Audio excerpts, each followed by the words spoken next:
Here's a reading from Genesis. Now the Lord said to Abram, "Go from your country and your kindred and your father's house to the land that I will show you. I will make of you a great nation, and I will bless you and make your name great so that you will be a blessing. I will bless those who bless you, and those who curse you I will curse. And in you all the families of the earth shall be blessed." So Abram went as the Lord had told him, and Lot went with him. Abram was 75 years old when he departed from Haran.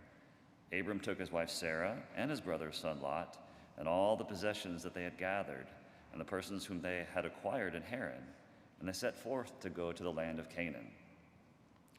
When they had come to the land of Canaan, Abram passed through the land to the place of Shechem, to the oak of Moreh. At that time the Canaanites were in the land.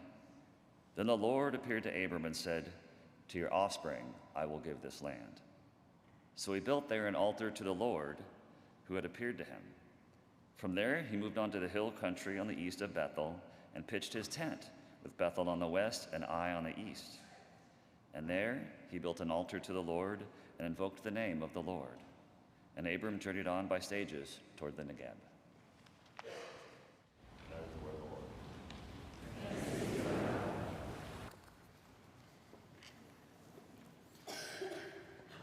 Air, Courting a Legend, is the latest movie from the production team of Ben Affleck and Matt Damon. The movie, set in 1984, tells the story of Nike's pursuit, led by their head talent scout Sonny Vaccaro, of the soon-to-be rookie sensation Michael Jordan to save their struggling basketball shoe division. Now, I don't know who exactly they had in mind as their target audience when they made this movie, but as I watched it, I became more and more convinced that it was me. I mean, if there was a Venn diagram of all of the groups that this movie might appeal to, I would have been at the dead center of all the intersecting circles. Except for the very obvious fact that Matt and Ben have no earthly idea who I am. I feel like they could have pulled a picture of me up in their production offices and said, "Yeah, that guy. We're going to make a movie for that guy." And based on some of the reactions and reviews I've read, I'm not the only one that's had this reaction. I'm not the only middle-aged American male that connected with this movie. It struck a chord with some of us. Now, to be clear, it's not because this movie is going to be remembered as one of the greatest films of all time. It likely won't land Affleck another Academy Award for his directing to go next to his one for Argo. Nor do I think Matt Damon or any of the other actors in the movie will be given Oscars or Golden Globes or BAFTAs for their performances, although Viola Davis's work as Dolores Jordan is extraordinary. The reality is it's just not that kind of movie. But what it is a shot of pure, unadulterated nostalgia directly into the heart and soul of children of the 80s like myself. The movie's opening montage, which is set to Mark Knopfler's instantly recognizable guitar riff from the Dire Straits song Money for Nothing, launches into a 3-minute depiction of my childhood. All of the images are right there on the screen in front of me, and I was immediately hooked. I really can't remember the last time I just had more fun watching a movie. Now, I know that nobody likes to have movies ruined from the pulpit, but spoiler alert, Michael Jordan ends up being really, really good at basketball. And Nike sells lots and lots of shoes. Now, of course, both of those are massive understatements. Together, Nike and Jordan completely and forever changed the landscape of sports marketing and brand development. So by the time 1992 Olympics roll around and Jordan leads the dream team to the gold medal in Barcelona, he has arguably become the most famous person on the planet. He has moved beyond just being a basketball star. He had transcended sport and become a global icon. He had essentially turned into a superhero and had convinced us all that a man really could fly. So when Nike released a short 30-second ad in 1997 entitled "Failure," it was a bit of a shock to the system. The ad shows Jordan walking through the dark bowels of an arena from his car toward the player's entrance. And as he slow-mo walks past security personnel and facilities employees, there's a voiceover of Jordan that narrates the following. "I've missed more than 9,000 shots in my career. I've lost almost 300 games. 26 times I've been trusted to take the game-winning shot and missed.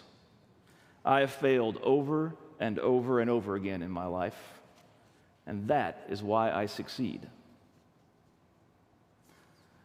The ad seemed to humanize Jordan in some way. It didn't really diminish his stature or take away from any of his accomplishments, but it did inject a dose of realism into the aura of Michael Jordan. Suddenly, he became relatable in a way that he had never been before. You see, while most of the world couldn't possibly fathom what it must feel like to leap from the free throw line and dunk a basketball, we all know what it feels like to lose. We all know what it feels like to fail. We understand what it means to let someone else down. Jordan's experiences were now something that we, normal, ordinary type folk, could connect with. Maybe he wasn't a superhero after all. In this morning's passage from Genesis, we get introduced to one of our heroes of the faith, Abraham. Now, he's still just Abram at this point, and we're given no real background on who he is, no real backstory, other than he is one of 3 sons of Terah, and he is married to a woman named Sarah, who is barren. And that's really all we know. But if you're sitting here this morning in one of these pews, or if you're watching us on live stream, or if you're catching up later in the week on YouTube, the odds are you're pretty familiar with the Abraham story. You've heard his name before. You know he's kind of a big deal. I mean, this is Father Abraham, the patriarch of patriarchs. He is significant enough that 3 major world religions trace their origins back to him. If you're going to make a Mount Rushmore of biblical characters, he's definitely on there, right? I mean, Abraham is a first ballot, no question, 100% Hall of Famer. And so we bring all of that with us when we enter into any story about Abraham. All that information, all that knowledge, all that understanding of who he is to become colors our reading of this origin story. So as we reflect on how God asks Abraham to leave his home and to go to a place that he does not know, and how he packs up everything and sets out, we marvel at the amount of faith that must have taken. The leap of faith to boldly go into the unknown with the trust that what God has told him would ultimately come to fruition. And the very idea that God would select this man to be the channel of blessing to the entire world. He must be an extraordinary individual to be trusted with such an important role. So we don't really bat an eye when Abraham's name is included prominently in the Hall of Faith in Hebrews 11. It seems natural, it seems logical to us that he would be held up as a literal definition of what faith looks like. We have no problem accepting it when Paul extols Abraham for his faith, commending him for hoping against hope, and giving Abraham praise that he did not weaken in faith and that no distrust made him waver. Now, applied to this one part of Abraham's story, that description seems apt and fair. But if we take a closer look at the entirety of Abraham's story, we may find that a word like unwavering doesn't always seem to fit. In fact, we only have to read a few verses farther in this chapter to see Abraham asking Sarah to lie about their relationship, to say that she is his sister rather than his wife, in order to save his own skin and ensure his safety, regardless of what that might mean for Sarah. And then as the years go on and this lingering promise of a child still hasn't been realized, he and Sarah hatch their own plan to use Hagar as a means to fulfill God's promise, and he fathers Ishmael. And then when God comes back to Abraham to reassure him that he will indeed have a child with Sarah as he promised, Abraham's unwavering, faithful response is to fall on his face laughing. And then when Sarah finally does give birth to Isaac, in order to ease the family tensions that he himself has created, he just sends them away. Now, I'm not looking to cast aspersions upon Father Abraham this morning, or to throw him under the bus, or to diminish in any way his response to God's call that we have here in Genesis 12.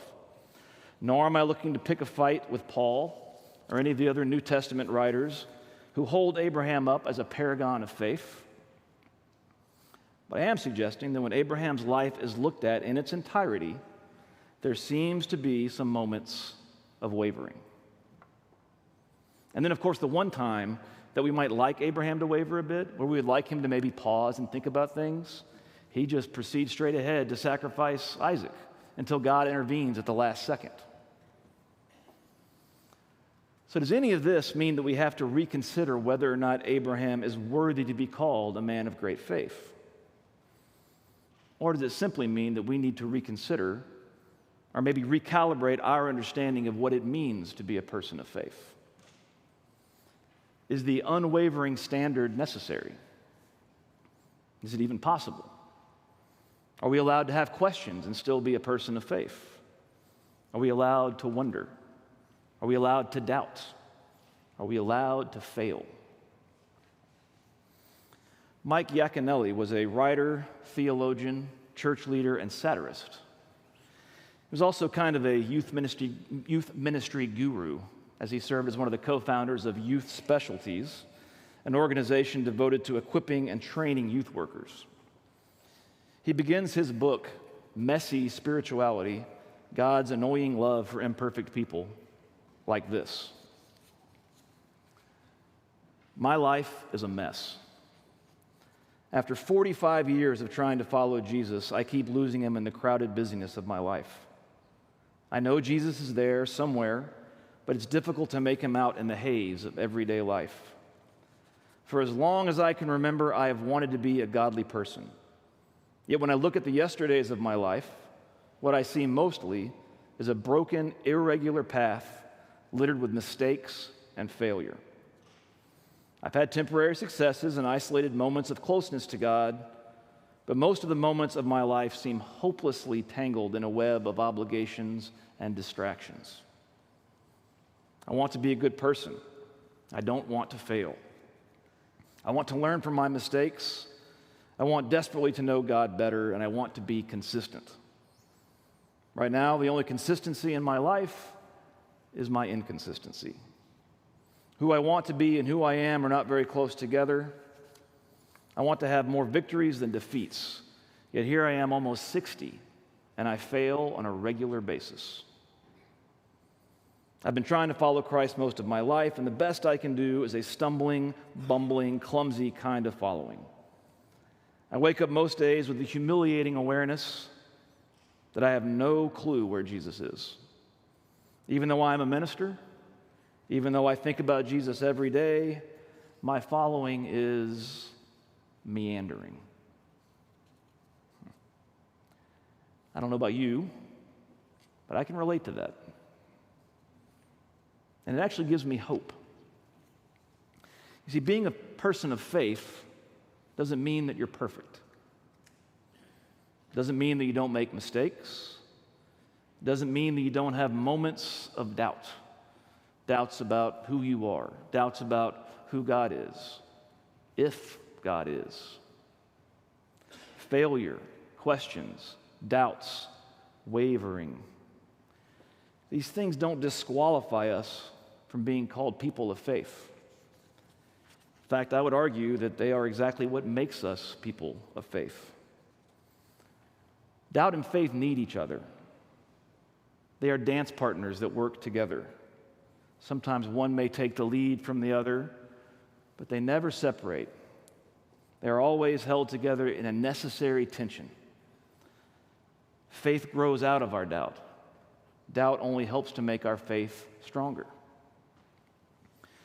Remember, the opposite of faith is not doubt, but rather certainty. Certainty is what keeps faith from moving and growing, because certainty doesn't really ask anything from us. If unwavering is what you're looking for, then don't look to faith, look to certainty. Certainty will lock you in. Certainty holds us down.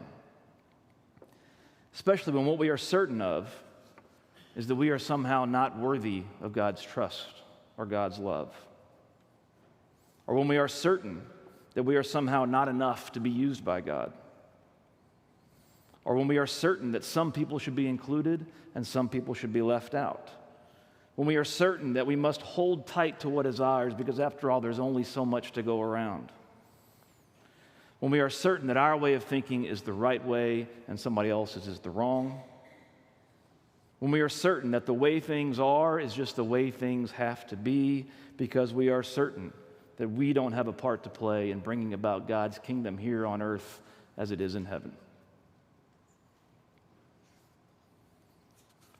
So, if you're here this morning and you don't feel like you've quite got it all figured out, if you feel like you've got more questions than answers, if you feel like you've made some mistakes along the way, if you feel like you are wavering, know that you are not disqualified from being a person of faith.